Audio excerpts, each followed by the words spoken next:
Hello, this is Dream Talk with Bob. So glad to be here today. I'm so glad you're watching me. The subject, of course, is about dreams, not your aspirations. I'm talking about dreams in the night. You know, when you're suddenly thrown into a drama and all this stuff is happening, you wake up and you say, what the heck was that? Well, that's dreams. Dreams are the most important thing you don't know that you need to know, hidden in a parable. They come at night. I have been a Christian for over 40 years and interpreting dreams for about 20 years now. So my life without interpreting dreams was fun, but my life when the dream language and dreams opened up to me, I've been able to travel the world and interpret dreams for people all over the world. The keys to interpret dreams are the same. No matter what religion you are, whether you're Christian, whether you're Baptist, whether you're Buddhist or Islam or Muslim, the keys to interpreting dreams are the same.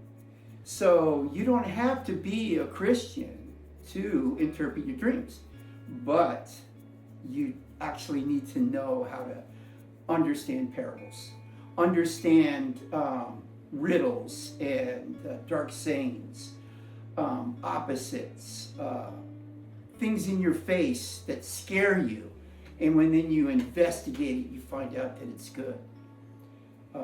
I've had this rule: if you dreamed it, interpret it. If you can remember something in your dream, then I've tried to interpret. Now I want to give you a few little clues here.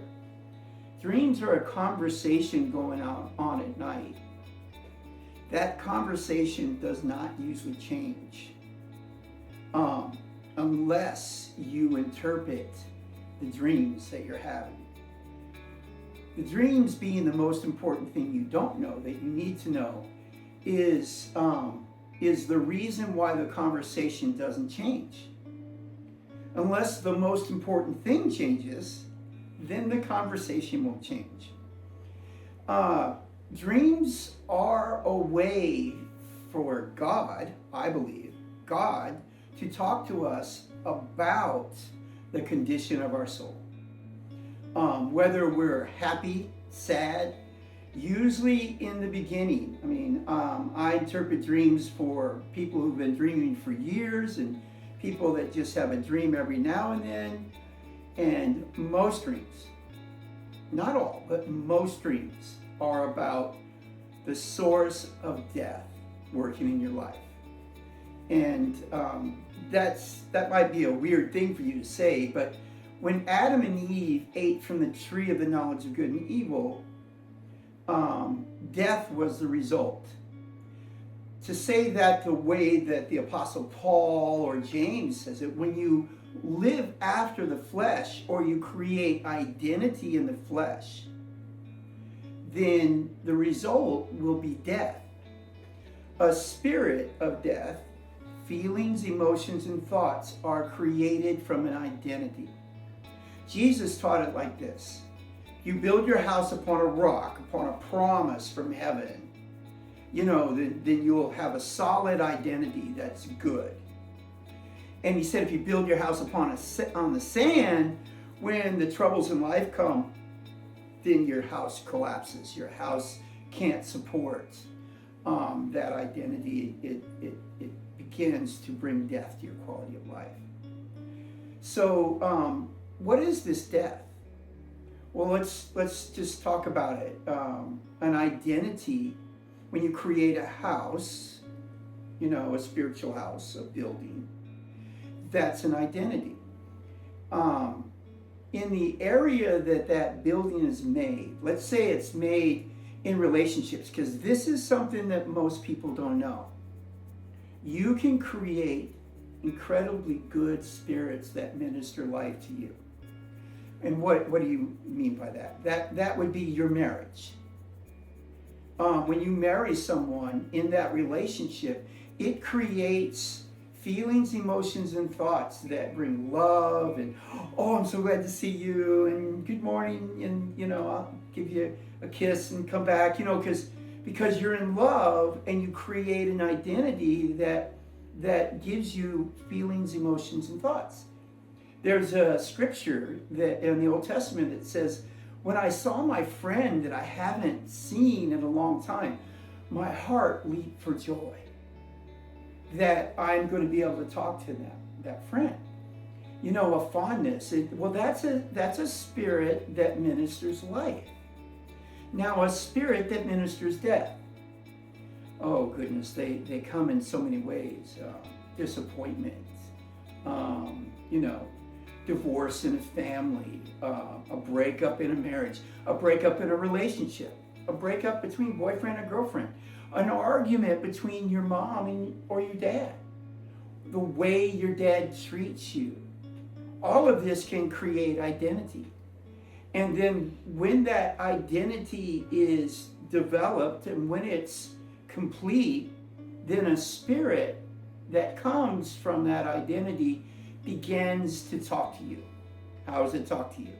Through feelings, emotions, and thoughts. Goodness. It's, you've heard of, I got triggered. Yeah, I was so upset. I got triggered. Well, we can be triggered in a good thing. Oh my God, she was so beautiful. He was so handsome. It triggered me, Or it can be bad. Well, the bad created in the flesh creates death to your life. Not that you're going to die, but you're dead. No, it's like my outlook on my future is dismal. It's bad because of the things I believe, the feelings, emotions, and thoughts that are coming to me. Well, believe it or not, this is where dreams come in to reveal the source of why you're feeling the way you do, the source of why you got so upset today, the source of what's going on. So I wrote this book with a friend of mine, and Jeroen Dorn's my friend, and I spent 5 years with him, going over 10,000 dreams together with him. His 2 children who were autistic, and they were healed of autism from the keys that we found in his dreams. We found that the autism that his children had, one was a trauma from the dad and one was a trauma from the mom, and this was revealed in the dreams. So at the age of 9 and 10, both boys stepped out of their autism, and instead of going to the special classes at school, entered into the main school, and they graduated from high school without a check, like they're special, they got special things, for them. No, they did everything everyone else did. They were totally healed from the autism that basically the doctor said that they would be need to have someone with them or institutionalized their whole life. Their autism was that bad. So, so for having that happened in 2014.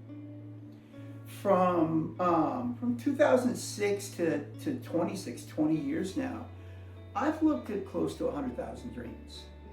And I'm, again, like I said in the beginning, from Muslims, from homosexuals. Yes, I interpret dreams from homosexuals. No, I don't want to condemn them or whatever. I want to give them the truth of what's in the dream. What the dream reveals, where the death is working. The keys to interpreting dreams are the same.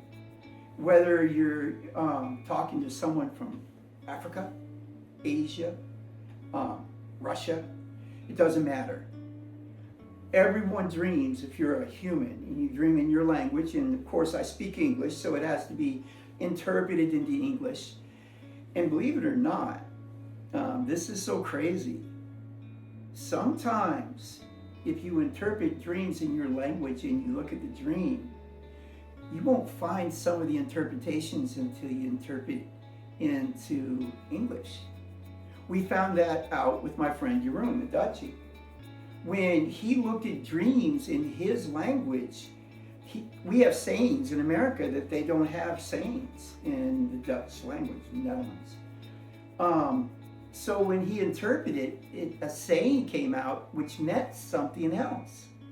And the dream weaver, which I believe is God, he put that in there just to show us that he knew that Jeroen was going to dream in Dutch, interpret it to English, and the dream couldn't have been interpreted in the Dutch language.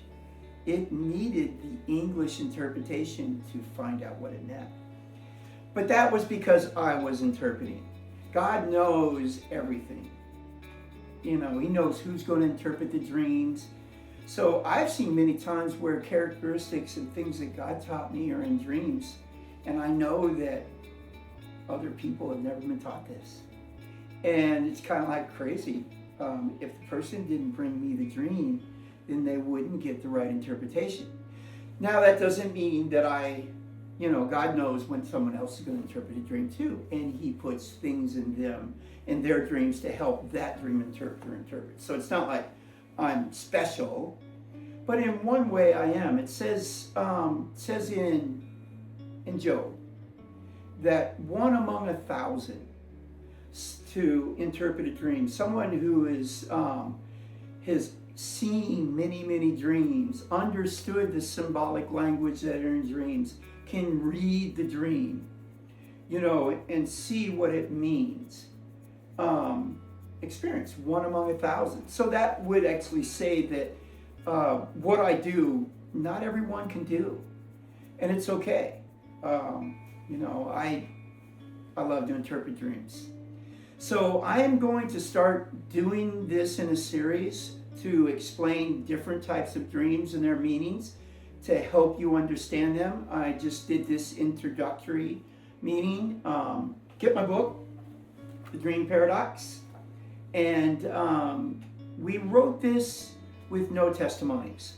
We wrote this with dreams from the Bible, clues that are in the Bible, and how we found that the Bible has the understanding it gives us understanding to interpret the parables and to see the meanings of dreams. So get my book and follow me on Dream Talk Bob. Well, this is Bob with Dream Talk, and you have a wonderful day.